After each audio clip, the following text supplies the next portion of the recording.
Guys, I'm actually shaking. Is it okay if I bring my spotter up here with me? Come on, Danielle.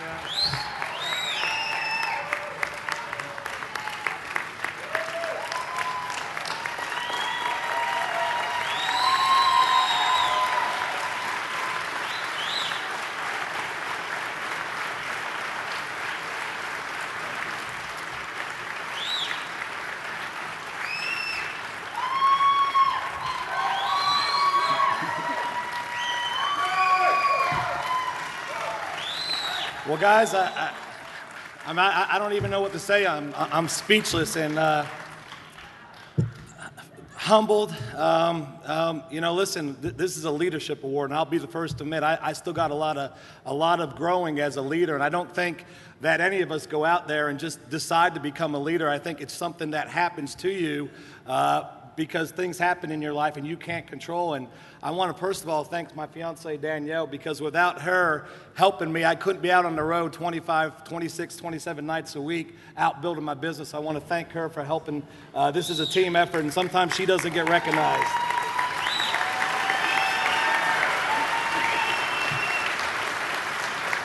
Guys, the next thing I want to talk about is just leadership. You know, one of the reasons I'm in Ambit is because of the leadership of this company. And I just, the last couple of days getting to watch Chris and Jerry and some of the field leaders, I'm just speechless. But let me tell you a little bit about how I think I started to evolve in a leader. And again, guys, there's some great leaders in this room, and I've got a lot of work to do, and I'm looking forward to becoming a better leader.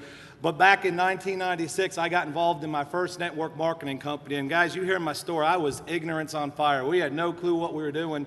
And 60 days in, the person whose fourth, fifth, sixth level that I fell on, my upline, what would be equivalent to SC, EC, and NC, they decided to go do another business.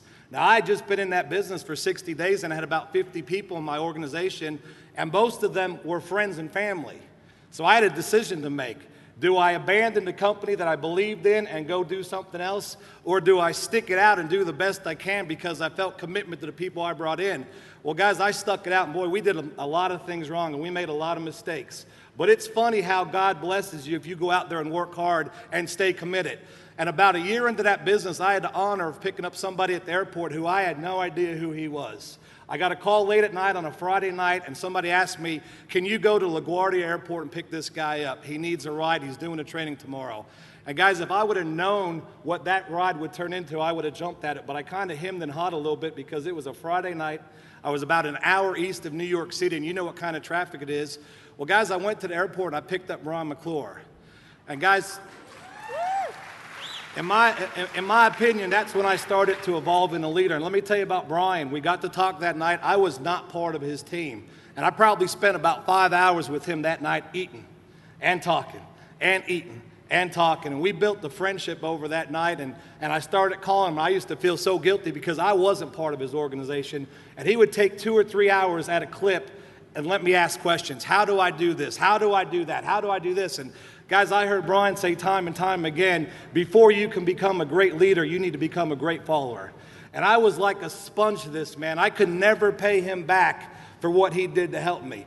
Well, guys, first of all, I want to thank my big brother, the big brother I never had, one of my best friends in the world. And Brian, I promise you, if it wasn't for you and Betsy and your family, I would never be up. So I want to tell you guys, I love you guys. Thank you, guys. Second thing I want to talk about is Chris Chambliss, because guys, I promise you, if it wasn't Chris Chambliss, I wouldn't be here. Brian had a commitment to Chris, and he believed in Chris, and he got me to come down here and meet Chris. And I knew Chris a little bit, but when I saw Chris and how committed he was and how big his heart was, I wanted to be part of this. And what I'll tell you reps out here, I believe that he wants this for you sometimes more than you do yourself. He works tirelessly, so I want to thank Chris and I want to thank Leslie. I also want to thank Jerry and the Thompson family and Jerry and Peggy. I mean, guys, 55 years of marriage is incredible to me. Guys, let's hear it for them. Quick story about Jerry Thompson, guys. 2 quick stories, actually. You know, what attracted me to Jerry about this business is he's humble. Guys, how many humble billionaires do you know? I remember the first time that Jerry came up to Yonkers, I was in the business 60 days. and we were doing a big get-together up in Yonkers in December of 2007, and it was about 5:45, and my phone rang, and it was a 214 area code. And I'm thinking, who is this? And I said, hello. He says, Ray, this is Jerry Thompson. I said, hey, Jerry, how are you? We're excited to have you tonight. He said, well, I just landed at LaGuardia Airport. We're going to be there in about 45 minutes. I wanted to see what time the meeting started out. I said, Jerry, it starts at 7:30. And he says to me, Ray, just so you know, I don't have to speak tonight. Did you guys hear that? He's the co-founder of the company, and he's telling me I don't need to speak tonight. I said, man, I'm with the right company. Guys, the second story about Jerry, and I'll make it quick. You know, these guys have done an incredible job with these 5-star trips. And we had the pleasure of going down to Punta Mita, Mexico for the first trip a couple months ago. And I'll never forget it. There was a whole group of us hanging out by the pool in the sun, drinking pina coladas, and I'll never forget it. What it told me was how focused Jerry Thompson was, because we sat there drinking and having a good time, and I watched this man swim laps and swim laps and swim laps. I was sweating and getting tired watching him. But guys, you need to realize who's running this company and just how focused and how big their hearts are. So first of all, I want to thank Chris and Jerry. And guys, I'll make this real quick. You know, I got to come down early and listen I got to come down early and listen to Brian and do that training, the seven things of highly effective Ambit consultants. And there was some great information in there. And I just started thinking about 3 things that you really need to do to take your business to the next level and become a great leader in this company that I need to work on. And the first thing I'm going to tell you is, guys, you need to be excited about this business. Don't be negative. You know, if you're down here and you're an SC and you're an EC and you didn't get the things that you wanted from this business, you need to get a reality check about the opportunity you got here. Let me tell you why. I turned on the news last night. I heard out that 216,000 more people lost their jobs in August. The unemployment rate is up to 9.7% in our country. Almost 1 out of every 10 Americans is jobless right now. And we just got a $100,000 or a $50,000 or a $30,000 raise. What do we have to be negative about? Guys, here's another reality check for you. I was in the telecom business for 6.5 years, built a pretty good organization. The next company I was with, 4 years. You know why I was in network marketing? I want to build the residual income. In the 10.5 years that I was in those 2 companies, my Ambit Energy residual income in 21 months has taken my number 1 check in residual into telecom, my number 1 check in the second business. If you combine them, my Ambit residual income is now double those checks together. So guys, what do we have to be negative about? 2 more things quick. I'll go real quick. I sound like Norbert up here, and guys, I apologize. But I want to get my point about. Guys, you need to treat everybody in Ambit like they're part of your team. Because listen, we all are part of Chris and Jerry's team. You know what kills me? When somebody in my team says, I went over and I spoke to an EC down here, and that EC told me to go talk to his upline EC, he won't help them. Or when we send somebody to a meeting and they tell them, well, you're not part of my team, I won't help you.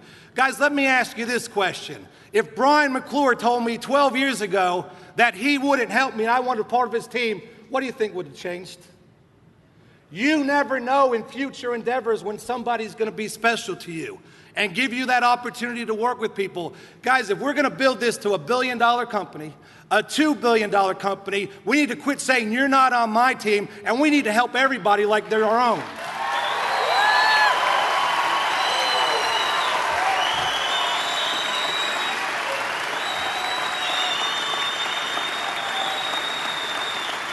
And guys, the last thing I'll leave you with this business, the way that we're going to get this company to $1 billion and a $2 billion and a $10 billion company is through commitment. We've got a couple down here that's been married 55 years. Do you think they've ever had any tough times? And what did they do? They get it fixed and they move forward and they commit it. See, one of the biggest problems that I see going on with Ambit Energy is soon as something goes a little wrong, we start going finding something else to focus on. Guys, if you're going to build a big organization, when things go wrong, you know what you need to do? You know what I do when I'm unhappy?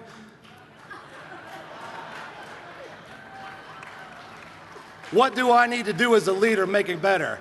Guys, what we need to do is if you're out there doing another network marketing, if you're here today, if you're out there dipping in another network marketing, ask yourself this, is that what's best for your Ambit Energy business? Is that what's best for your team as a leader?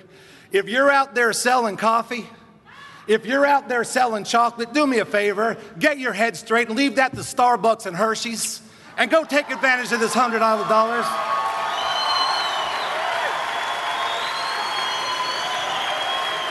Because here's what I'm going to tell you guys. With what they put on the table for us today with this $100,000 and $50,000 and $30,000, you know what I'm going to do? I'm going to go home and relax, and I'm going to figure out what I need to do and what we need to do as improve as leaders. And we're going to go out there and we're going to find other great people who want to go where we're going, and we're going to do our best to help them get there, whether they're on our team or on your team. Guys, thank you very much. We appreciate it.